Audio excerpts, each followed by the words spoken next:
নমস্কার বন্ধুরা, শুভ সকাল। কেমন আছো তোমরা সবাই? আশা করছি তোমরা প্রত্যেকেই খুব ভালো আছো আর সুস্থ আছো। আমি এবং আমার পরিবারও বেশ ভালো আছি। আমি বনশ্রী, আমার এই ছোট্ট পরিবারে তোমাদের সবাইকে স্বাগত জানি। আজকের দিনটি শুরু করছি আজ বৃহস্পতিবার, আর এখন বাজে ঘড়ির কাঁটাতে ঠিক সকাল 8টা। তো দেখো, সকালে নয়, সকাল বলবো না, তো ভোরে উঠেছি আজকে। তবে অনেকটাই দেরি করে উঠেছি, ওই 5টার দিক করে উঠেছি। অন্যান্য দিন তো সেই 4টা থেকে উঠতে হয়, কারণ আজকে বৃহস্পতিবার, আর বৃহস্পতিবার মানেই জানো তো কত কাজ থাকে। গতকাল রাত্রে অনেকগুলো কাজ এগিয়ে রেখেছিলাম, তাই একটু দেরি করে উঠেছি। তো ভোর 5টায় উঠেছি, উঠে পুজোর সমস্ত জোগাড় করে নিয়েছি। অফ ক্যামেরাতেই কাজগুলো করে নিয়েছি। আর কি বলো তো, ক্যামেরা করে করতে গেলে না অনেকটাই কিন্তু সময় লেগে যায়, তো সেই জন্য তাড়াতাড়ি করে করব বলে আর ক্যামেরা করিনি। অফ ক্যামেরাতেই পুজোর সমস্ত কাজ সেরে নিয়েছি। তো এখন দেখো, আমি একটু আলতা পরে নিচ্ছি। আলতা পরে সিঁদুর পরে তারপর আমি পুজোটা করব। সমস্ত জোগাড়পাতি হয়ে গেছে, শুধু এবার পুজোটা বাকি আছে। তো আলতা সিঁদুরটা পরে তারপর পুজোটা করব। আশা করছি আজকের ব্লগটিও তোমাদের খুব ভালো লাগবে। তাই তোমাদের প্রত্যেকের কাছে আমার একটাই অনুরোধ, যে তোমরা প্রত্যেকেই কিন্তু পুরো ব্লগটা দেখবে, কেউ স্কিপ করো না প্লিজ। আর পুরো ব্লগটা দেখার পর আজকের ব্লগটা তোমাদের কেমন লাগলো অবশ্যই কিন্তু তোমরা তোমাদের মূল্যবান মতামত জানিও। তো তোমরা অনেকেই ব্লগ দেখো, কিন্তু কেউ কমেন্ট করো না, লাইক করো না। কেন করো না? এটা করলে কী হয় বলো তো? এটা করলে আমিও বুঝতে পারবো যে কে কে আমার ব্লগ দেখছো, কে কে লাইক করছো, কমেন্ট করছো। আর তাতে করে তোমরাও যদি তোমাদেরও যদি কোনো ইউটিউব চ্যানেল থাকে, তাহলে আমিও চাইবো তোমাদের পরিবারে গিয়ে তোমাদের সাথে দেখা করতে। তো সেই জন্য কিন্তু তোমাদের কাছে একটাই অনুরোধ, তোমরা ব্লগটা কষ্ট করে যখন দেখছো তখন একটা প্লিজ লাইক কমেন্ট করে দিও, তাতে করে আমার খুব ভালো লাগবে। আর গতকাল রঙ্গোলি ব্লগ আইডি থেকে শ্রাবণী বলেছো যে আমি যখন ভিডিও করব তখন যেন ইউটিউব মুডে করি। তো তুমি কথাটা ঠিকই বলেছো, আমি ইউটিউব মুডেই করি। কিন্তু গতকালের ভিডিওটা যখন আমি গোপালকে সেবা দিই, তখন কিন্তু অন্য একজন দিদিভাই ভিডিওটা করে দিচ্ছিল। তো দিদিভাই জানে না, আর আমিও অতটা খেয়াল করে দেখিনি। তো সেই জন্যই কিন্তু ভিডিওটা ওই রকম হয়ে গেছে।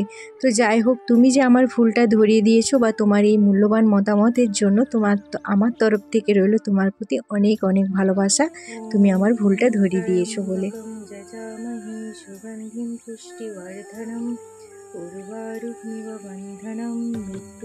তো এখানে দেখো, আগে আমি আমার মহাদেবকে দুধ, ঘি, গঙ্গাজল, মধু সব কিছু দিয়ে স্নান করিয়ে দিয়েছি।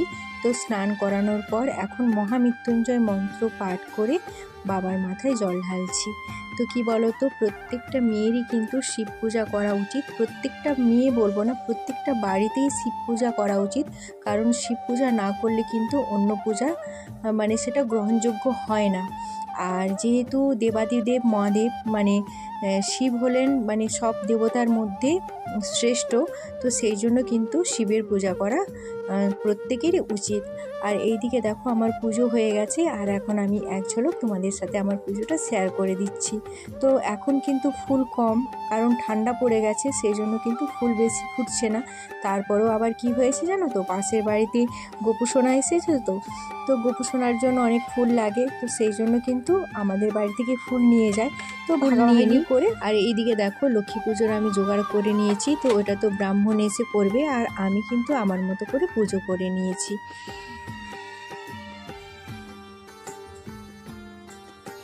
তো এখন নিচে এসে সবজি কাটতে বসে গেছি, আর ভাতটা বসিয়েছি উনুনেই। আজকে ভাতটা বসিয়ে দিলাম, আর ভাতটা বসিয়ে সবজি কাটছি। এখন আর মা সবজি কাটতে পারে না, তার কারণ গরুটা আছে। আর এখন কি বলো তো, বেলাটাও অনেক ছোট, তো সেই জন্য মায়ের ওই দিকটাই কাজ করতে অনেকটা সময় চলে যায়। তো সেই জন্য আমিও আর মাকে বলি না, তো নিজেই কেটে নিই। আর যেহেতু সময় অনেকটা আছে, আজকে কি বলো তো, গতকাল রাতে যেহেতু কাজগুলো গুছিয়ে রেখেছিলাম, তো সেই জন্য কিন্তু আজ অনেক তাড়াতাড়ি আমি কাজ গুছিয়ে নিতে পেরেছি। তো সেই জন্য ভাতটা বসিয়ে এখন দেখো আমি সবজিগুলো কেটে নিচ্ছি। তো আজকে তরকারি করব সয়াবিন আর তোমার ফুলকপি আলু দিয়ে একটা মাখা তরকারি করব। আর একটু কলার থোড় ছিল, থোড় আর পেঁপে আলু সমস্ত দিয়ে একটা তরকারি করব। তো দুটো সবজি করব। আর ওল আছে, ওল ভাতে দিয়েছি। তোমরা তো জানোই তোমাদের দাদাভাইয়ের খুবই প্রিয় ওল ভাতে। তো নিরামিষের দিন হলেই কিন্তু ওল ভাতেটা চাই। আর এখন তো মানে কি বলবো, সোমবার থেকে আমাদের নিরামিষ চলছে, সোম মঙ্গল বুধ, আজকে বৃহস্পতি। তো গতকালও আছে, শুক্রবার পূর্ণিমা আছে, তারপর শনিবার আছে সংক্রান্তি। শনিবার পর্যন্ত আমাদের নিরামিষ চলবে, তারপর রবিবার থেকে আমিষ শুরু হবে। তো এই যে দেখো সবজি সমস্ত কেটে নিয়েছি, আলু পেঁপে আর কলার থোড়, আর এইদিকে একটু টমেটো আর কাঁচা লঙ্কা আদা কুচিয়ে নিয়েছি। আর ওইদিকে ফুলকপি আলু আর সয়াবিন ভিজিয়ে রেখে দিয়েছি। তো সমস্ত সবজি কাটাকুটি করে নিয়েছি। আর ওইদিকে কিন্তু আমার ভাতটাও হয়ে এসেছে। তো এবার আমি রান্না করব। আর এই যে দেখো প্রসাদ দিয়েছিলাম, তো ঠাকুরকে মুখ ছোলা, তো এগুলো তো আর কেউ খায়নি, তো ওইগুলো একটু তরকারিতে দিয়ে দেবো। আর এইদিকে আমি এখন প্রেসারে করে পেঁপে আর কলার যে থোড়টা ওটা একটু ভাপিয়ে নিচ্ছি। ভাপিয়ে নিলে কি হয়, কলার থোড় তো একটু শক্ত লাগে, তো আজকে যে কলার থোড়টা আছে একটু শক্ত লাগছে। তো সেই জন্য ভাবলাম যে একটু যদি প্রেসারে দিয়ে দিই তাহলে কিন্তু ঠাকুমার খেতে সুবিধা হবে, নাহলে ঠাকুমার তো দাঁত নেই, ঠাকুমার চিবাতে অসুবিধা হবে। সেই জন্য একটু প্রেসারে দিয়ে দিলাম। আজ থেকে আমাদের ধান কাটা শুরু হয়ে গেল, মাঠে মেশিন চলে এসেছে। আর আজকের দিনটাও ভালো, বৃহস্পতিবার, তো তাই তোমাদের দাদাভাই লক্ষ্মীবারে মা লক্ষ্মীকে বাড়িতে নিয়ে আসা হলো। আর তোমাদের দাদাভাই এইসব দিনক্ষণ কিন্তু খুব মানে, কোনো শুভ কাজ করার আগে দিনক্ষণটা দেখা কিন্তু খুব জরুরি। এর উপরেও বাড়ির কিছুটা আয় ব্যয়, মঙ্গল অমঙ্গল এসব কিন্তু নির্ভর করে।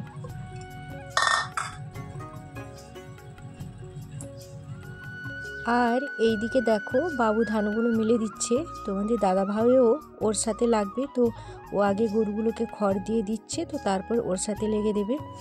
আর কি বলো তো, এই যে চাষের কাজ শুরু হলো, এটা কিন্তু চলবে টানা 1 মাস ধরে। আর এই 1 মাস ভালোভাবে নিঃশ্বাস নেওয়ারও টাইম থাকবে না। আর সেই জন্যই ভাবছি কিভাবে সংসার আর ইউটিউব এই দুটোকে সামলাবো। তোমরা এখন দেখতেই পাচ্ছ যে আমি প্রতিদিন ব্লগ দিতে পারছি না, তার কারণ কিন্তু সময়। মানে কি বলো তো, ভিডিও তো করে নিচ্ছি কিন্তু এডিট করার সময় করে উঠতে পারছি না। তো সেই জন্য তোমাদের সাথে ডেলি ব্লগ শেয়ারও করতে পারছি না। আর এইদিকে দেখো এখন আমি ফুলকপি আলু সয়াবিনের তরকারিটা করব। তো তরকারিটাতে দিয়েছি প্রথমে জিরে আর কাঁচা লঙ্কা, তেজপাতা, হিং করে ফোড়ন দিয়েছি। আর হিং দিলে না যে কোনো নিরামিষ তরকারি খেতে কিন্তু স্বাদ ভালো হয়। আর কি বলো তো, এই কয়েকদিন ধরে সবাই নিরামিষ খেয়ে খেয়ে এমন হয়েছে যে সকলের মুখগুলোই ভোঁতা হয়ে গেছে, কেউ আর খেতে চাচ্ছে না। তো সেই জন্য চেষ্টা করছি যাতে একটু রান্নাটা ভালো হয়, সবাই যাতে একটু ভালোভাবে খেতে পারে। আর তার সাথে দিয়েছি আজকে একটু বাদাম বাটা দিলেও কিন্তু নিরামিষ তরকারিতে স্বাদ ভালো হয়। তো এখন দেখো মশলাটাকে কষিয়ে জল দিয়ে দিয়েছি। আর এদিকে কিন্তু আমার রান্না হয়েও গেছে। আর অফ ক্যামেরাতে পেঁপের ঘন্টটা আর ওলটা মাখিয়ে নিয়েছি। আর এখন সবাই চলে এসেছে, তো সবাইকে এখন খাবার দিয়ে দিচ্ছি। তো যে সকল বন্ধুরা এখনো পর্যন্ত আমার ভিডিওটির সাথে জুড়ে আছো, তো তাদের জন্য রইল অসংখ্য ভালোবাসা। আর এখন দেখো আমি চলে এসেছি পুরো সন্ধ্যের সময়। সন্ধ্যে বলতে এখন বাজে ওই 5:30 মতো। তো 5:30 মানেই এখন জানো তো শীতকালের বেলা সন্ধ্যে হয়ে যায়। তো ওইদিকে অদ্রিজা আর শুভম পড়ছে, ওদেরকে একটু টাস্ক দিয়ে তারপর আমি জামা কাপড়গুলো গুছিয়ে নিচ্ছি। তো গতকাল তো বাড়িতে রান্নাবান্না ছিল না, পাশের বাড়িতে অনুষ্ঠান ছিল, সেই জন্য সকালে কিন্তু অনেকগুলো কাচাকাচি করেছি অফ ক্যামেরাতে, সেগুলো তো তোমাদের সাথে শেয়ার করিনি। তো সেগুলো কাচা ধোয়া করেছিলাম, কিছু শুকিয়েছিল, কিছু কিন্তু ভেজার থেকে গিয়েছিল। তো সেগুলো এখন মানে আজকে একটু ভালোভাবে রোদ দিয়ে দিয়েছিলাম, রোদ দিয়ে এখন ভাঁজ করে নিচ্ছি। কাল থেকে অমনিই পড়েছিল আর ভাঁজ করা হয়নি। তো এখন দেখো সবগুলোকে ভালোভাবে ভাঁজ করে নিচ্ছি। এই বালতি দুটো হয়ে আমার বেশ ভালোই হয়েছে জামা কাপড় রাখার জন্য। তো একটাতে তোমাদের দাদা ভাইয়ের জিনিস আর একটাতে বাবুর জিনিস। এটাতে না আমার অনেক খাটনিও কম হয়েছে, ঝামেলাও কম হয়েছে। এখন আর ওদের জিনিস ওরা নিজেরাই খুঁজে নেয় আর আমাকে আর খুঁজে দিতে হয় না, এটাই সুবিধা হয়েছে। দুটো বালতি বলে দিয়েছি যে এটা তোমার, আর বাবুকে বলে দিয়েছি যে এটা তোর। তো ওরা কিন্তু জানে কোনটাতে কার থাকে। তো এখন আর আমাকে কোনো কিছু মানে যখন জামা কাপড় পরে কোথাও বেরিয়ে যায় তো তখন কিন্তু আমাকে আর দরকার লাগে না, তো ওরাই নিজেরা করে নেয়।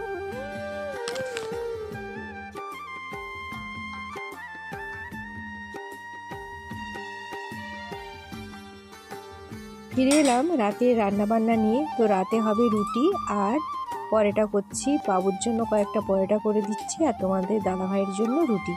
আর দুপুরে যে ফুলকপি আর সয়াবিনের তরকারি করেছিলাম সেই তরকারিটা কিছুটা রেখে দিয়েছি। তো আমি কিন্তু এখন এমনই করি, কারণ শীতকাল তো এখন তো আর নষ্ট হয়ে যাওয়ার ভয় থাকে না। তো সেই জন্য দুই বেলার তরকারি এক বেলাতেই করে নিই। এতে কি হয়, সময়ও অনেকটা বাঁচে আর জ্বালানিও অনেকটা বাঁচে। তো সেই জন্য কিন্তু এই বুদ্ধিটা এখন মেনে চলছি, মানে এই টিপসটাকে এখন ফলো করছি। আর কি বলো তো, এখন তো মানে আমার কাছে মানে 5 মিনিটের দামও কিন্তু অনেক, কারণ আমি যদি 5 মিনিট টাইম নিজের জন্য পাই সেটা আমি ইউটিউবে দেব। তো সেই কারণে আর রাতে যেহেতু একটু লাইভ করি তো সেই জন্য ওদেরকে পড়িয়ে উঠতে উঠতে প্রায় 6টা সাড়ে 6টা বেজে যায়। তো 6টা সাড়ে 6টা বেজে যাওয়ার পর তারপর রান্নাবান্না, তারপর লাইভ করা অনেকটা চাপ হয়ে যায়। তো সেই জন্য আমি দুবেলায় একবেলার তরকারি মানে দুবেলার তরকারি একবেলাতেই করে নিই। তাতে কিন্তু সময়টা আমার অনেকটা বেঁচে যায়, আর সেই জন্য একটু লাইভটা করতে পারি, নাহলে কিন্তু লাইভ করতে পারবো না, এমনটাই সমস্যা হয়ে যায়। ওর জন্য কয়েকটা পরোটা বানিয়ে রেখে তারপর তোমাদের দাদা ভাইয়ের জন্য কয়েকটা এখন রুটি বানিয়ে দিচ্ছি। আর দেখো রুটিগুলো কিন্তু ভালো ফুলছে না, তার কারণ তাওয়াটা না ভালো নয়, সেই জন্য। তো এইদিকে দেখো আমাদের রাতের খাওয়া দাওয়া হয়ে গেছে। রাতের খাওয়া দাওয়া করে বাসন কোসন ধুয়ে রান্নাঘর গুছিয়ে মুছে সমস্ত কিছু গুছিয়ে রেখে এখন দেখো কাল সকালের জন্য অল্প করে ছোলা ভিজিয়ে দিলাম, নিরামিষ ভাবছি কালকে ছোলা আলু সেদ্ধ করবো। একই রকম আর ভালো লাগছে না, প্রতিদিন চানাচুর মুড়ি খেতে একটা খারাপ লাগছে। তো সেই জন্য ভাবলাম যে কালকে একটু ছোলা আলু সেদ্ধ করে দেবো, সেটা বরং খেতে ভালো লাগবে। আর তোমাদের দাদাভাই বলল যে একটু মিশরি ভিজিয়ে রাখতে, তো ওর জন্য একটু মিশরি ভিজিয়ে দিলাম। তো এগুলো এখন ঢাকা দিয়ে রেখে দেবো।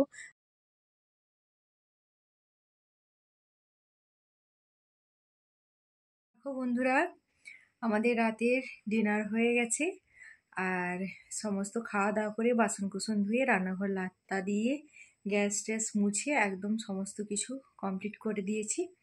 তো এখন শুতে যাব। তো তার আগে ব্লগটা শেষ করি। তো আজকে ব্লগটা এই পর্যন্ত, আবার দেখা হচ্ছে আগামী একটা নতুন ব্লগের সাথে।